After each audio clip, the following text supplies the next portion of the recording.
One result of climate change is that it's actually changing the kinds of plants and trees that thrive in many parts of the nation.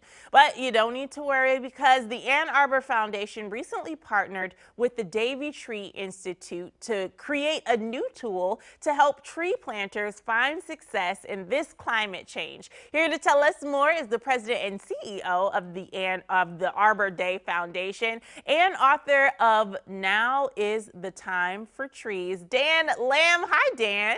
Hey, how are you? I'm good. Thank you so much for being here. So you got to tell me, what is the Arbor Day Foundation and why are you calling attention to the effects of climate change of trees? Well, it's great to be with you. The Arbor Day Foundation is a nonprofit conservation organization. We've got about 1 million members around the country, and we have a simple mission, and that's that we inspire people to plant, nurture, and celebrate trees. And one of the best ways we can do that is by helping people understand the right tree to plant in the right place at the right time. And that's why we partnered with the Davy Tree Expert Company to help us put together a new tool that helps tree planters understand that in this changing climate, we might be making different decisions on which trees we plant.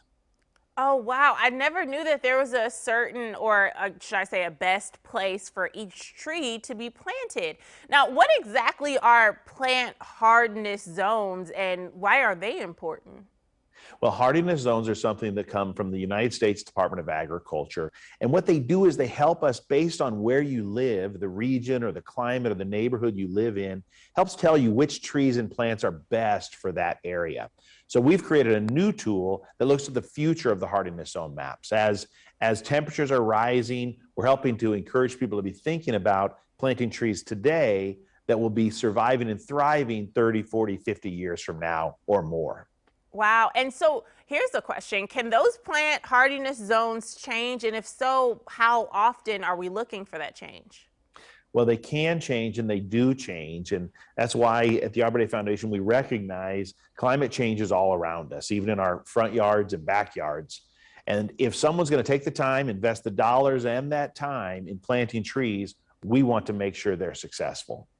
Yeah, and when I think about planting and kind of like especially planting trees and not just flowers, I think about the land that homes are being built on. So how will the future of the hardiness map help homeowners? Well, we're inviting people to visit our website at arborday.org/maps, which helps people put their zip code in, and then they can determine the best trees to plant. You know, trees are so important today. We want to help people plant the right tree, right place. They can find out more at arborday.org/map. Nice. And how are the trees that we're planting today really beneficial for everyone? You know, they help cool our cities, shade our homes, clean the air by removing pollutants from the air. They do so much to do more than just create beautiful cities. They create an important space for us to thrive and be alive. So again, trees are an important part of that. We invite you to visit arborday.org to learn more about how you can plant trees. I love it. Thank you so much for all that information, Dan. Now, everyone, it is time for